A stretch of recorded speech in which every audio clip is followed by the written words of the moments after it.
What up and welcome to Something by Brian. I'm Brian and today's video is going to be my annual draw and talk about my favorite movie experience from the past year. Not meaning the best movies of the year necessarily, but the ones I connected with the most and truly had a great time with. That must be enough of an introduction. You get it, you're a smart one, so let's just get on with it. I'm not talking about these in chronological order of release or in the order of which I liked them more or anything like that. I'm talking about them as they appear in my drawing because that's what made sense to me. Maybe I'll add a ranking in the description if I remember to do it. So hopefully you recognize the big fella in the center of the frame. It's of course the biggest of lizards, Godzilla, whom in the springtime of 21 went toe-to-toe with King Kong. Now monster flicks are tricky because they so easily fall into cringy if not straight up idiotic territory. However, these new Godzilla and Kong movies has been mostly good. You only need to exclude King of Monsters. So I had high hopes for this one. Then all the big cinema chains in Denmark started boycotting it due to a political disagreement with Warner Bros. And HBO Max and the weird decision to same-day release every major movie on streaming as well as theatrical, which I theoretically can understand and empathize with. However, I really wanted to see this movie, and particularly in a theater, due to the larger-than-life nature of the film. And also because HBO Max didn't arrive in Denmark until much later in the year, so I got thoroughly annoyed until I realized that an independent cinema in a neighboring town actually were doing showings. So me, my wife and a couple of friends went immediately and had a blast. It totally delivers on all the promises made in the trailer. A huge monkey fighting a big lizard with a glowing axe. The effects and soundscapes of this movie is immensely fun, and the story is easy to follow and doesn't get too dragged down by the human subplot. When will the studios learn that all we want from these films are monsters fighting each other and nothing else? Speaking of the monster fights, Adam Wingard truly did an amazing job directing this. Incredibly inventive and fun camera work. We really get to feel the scale of these amazing beasts. And also, the point of view scenes were amazing. I had no idea how much fun it would be being beaten to a pulp by Godzilla, but I enjoyed every second. Even though I just stated the human subplots doesn't matter in these films, I must admit, I enjoyed both the sweet deaf girl helping Kong storyline, and the cast and the podcast subplot made me enjoy those scenes with no trouble. 11, Paperboy and Ricky Baker getting up to no good while being quippy totally worked for me. In the background, the movie I had the hardest time incorporating and totally kinda just cheated with is featured. Because that is, of course, very obviously the London skyline Godzilla has destroyed. And that is enough for me to count it as a nod to Edgar Wright's Last Night in Soho that heavily features London. My drawing, my video, my rules. I've made a draw view about Last Night in Soho, so I won't be spending too long on it here. If you want a more in-depth understanding of what I thought of the movie, click the top right corner. But a new Edgar Wright film is always something to celebrate. And this was the first movie me and the missus went out and saw together after we welcomed our son last summer. So it was really exhilarating being out, the both of us, again, and we had the entire cinema for ourselves except for another couple. And I've always wanted to have an entire screening just for me, and this is the closest I've come so far. I'll get there someday though. On Godzilla's snout? Beak? Nose? I'ma go with muzzle. On Godzilla's muzzle, we see a female figure, whom I'll talk more about in a bit. But firstly, we're gonna discuss the movie that inspired her clothes and ability to ride big-ass creatures, because she's indeed wearing the traditional garbs of the Fremen, the stillsuit heavily featured in the movie Dune. Dune is definitely the best movie of 2021, of the ones I've seen at least. And I know that that is not a very bold claim to make. It is widely agreed upon that Denis Villeneuve's sci-fi epic was a triumphant feat that has been praised ever since its release. I caught an IMAX showing of the premiere in between lockdowns here in Denmark, and I also made a video about it back then. You can check it out by clicking the top right corner. But I've seen it a couple of times since HBO Max finally arrived, and it just keeps getting better. And I have a decent setup at home, but nothing too crazy. But the beautiful cinematography and the stellar score still impresses me as much as it did in the cinema.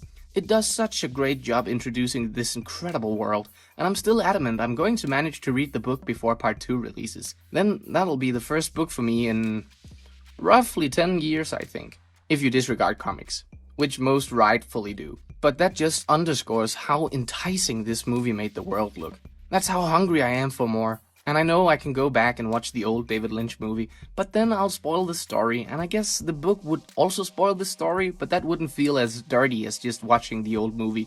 Does any of that make sense? Anyways, watch and or read Dune. It's cool. Now we can talk about the girl. That is, of course, Katie Mitchell from the absolutely wonderful Mitchells vs. the Machines. I like to include at least one animated feature in these videos because I absolutely adore animated movies. But I actually didn't see that many animated films from last year during last year. I didn't manage to find time for Encanto until the 1st of January, so it's out on a technicality. But I'd still choose the Mitchells vs. the Machines because holy moly, Sony Animation has really found their style, tone, and humor. Don't misconstrue anything. I loved Luca, and the world of Raya was so interesting and something I hope will be explored more in a series or such, but I was in awe of the Mitchells vs. the Machines. I'd seen the trailers and thought it would be a fun little silly movie that I wouldn't mind killing an evening with. But I didn't think it would blow me away, which was exactly what it did. The animation style Sony Animation premiered with Spider-Man Into the Spider-Verse is once again beautifully utilized, and it is a joy to watch it. It's so exaggerated and a wonderful combination of 2D and 3D that highlights the strengths of each craft. Especially Katie's inner thoughts are so funny to watch.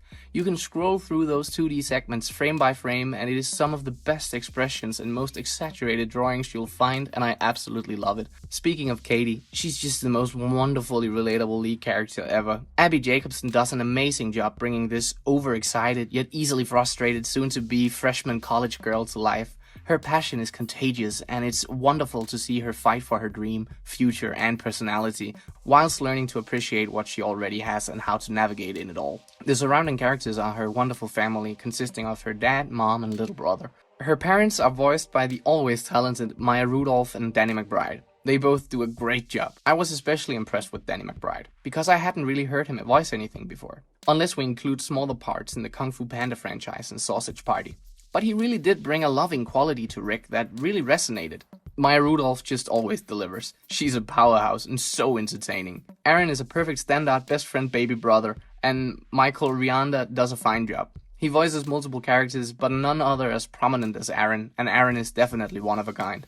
These main 4 characters are flanked by wonderfully colorful characters, 2 of which are the very supportive Eric and Deborah Bot 5000, some of the best side characters I've encountered lately. Me and the wife enjoyed quoting many of their lines during regular day-to-day life. Their dialogue and animation is simply wonderful, and it's a testament to their design that the robots can both be inviting and friendly looking and terrifying and intimidating. Olivia Colman shines as the antagonistic force of the film, and she's a damn treasure.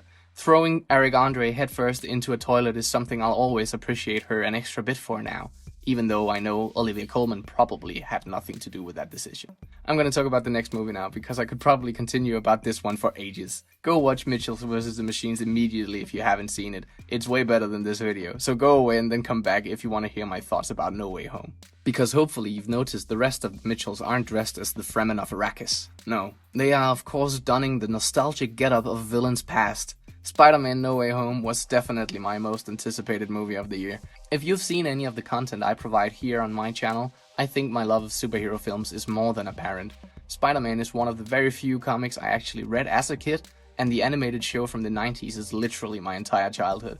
Tom Holland's take, despite being very much influenced by Iron Man, is a take I'm very fond of. I like that they actually casted a teen for a change, and I really like his dorky Peter Parker who's confident and comfortable around friends, but awkward in performance situations, and his snarky Spider-Man with the best quips in the MCU and some of the coolest action. If only he'd get a suit that looks as good as Garfield's did back in Amazing Spider-Man 2. We went and saw it with a bunch of friends at the premiere in IMAX.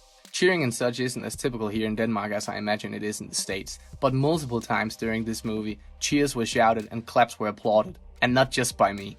It was very surreal to experience. Especially because it was a sold-out screening and the stupid pandemic numbers were steadily on the rise, so in the weeks leading up to it, I was legitimately stressed out about if we'd enter into a new lockdown before I'd get to see it, and the Sunday after premiere, Denmark was once again shut down. I couldn't believe my luck that I got to see it. We've opened back up now, like fully back to pre-pandemic opened up, so I can go see it as much as I like now. But I don't think I could have managed to stay away from all the spoilers that's been floating around for the past 2 months, and I'm so glad I saw this movie unspoiled, because boy is it a fantastic nostalgia fest if I've ever seen one. The way it pays homage to everything Spider-Man that came before it is quite impressive to behold, and it is just unbelievable that Marvel found something to rival the event that was Infinity War and Endgame. I can't wait to see where the MCU is headed. I won't spoil this movie as it is still in theaters most places I believe, and it should be experienced in them, if possible, where you're at, and if you're comfortable with it of course. But I'll talk about general stuff and trailer stuff, so if you somehow still haven't watched it but care about going in totally unspoiled, I'd probably skip the last of this video. Alfred Molina's Doc Ock in Spider-Man 2 is one of my favorite villain performances of all time, and seeing him again, not de-aged today, greeting Spider-Man with that intimidating, "Hello, Peter," brought chills down my spine and a smile on my face, and I really liked how they handled his character.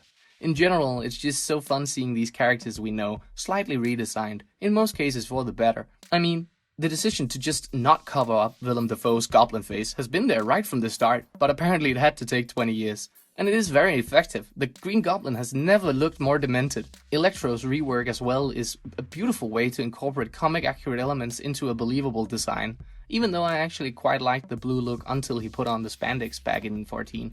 The Lizard, however, was a step back somehow. But I guess with a movie this big, you have to cut corners somewhere. Or maybe it's just me. I haven't heard many others bring it up, but I strongly feel that the original design, and render especially, was way more detailed and realistic. Something about the animation when he spoke felt off in this new one. But he's not one of the most prominent reappears, so it didn't distract too much.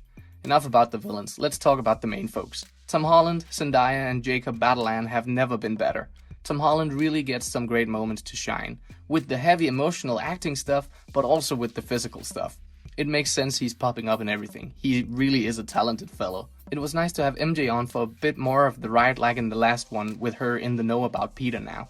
And Zendaya have some wonderful comedic chops and got some big laughs out of me. The same can be said about Jacob Batalon's Ned. I enjoy the chemistry between him and Peter so much. That friendship is just so pure, I love it. I'm not sure if it's the best Spider-Man movie ever or anything like that, but it is exactly what I wanted it to be when I saw the first trailer, and I was enthralled from the first frame till the last, and I cannot wait to see it again. I think the rewatchability on this one will be quite high. So there you have them. The 5 best movie experiences of my 2021. Do you agree with any of them? Do you disagree with all of them?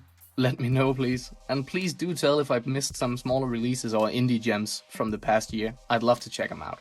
Thanks for watching. If you liked the drawing, consider liking the video. If you liked the video, consider subscribing. Take care.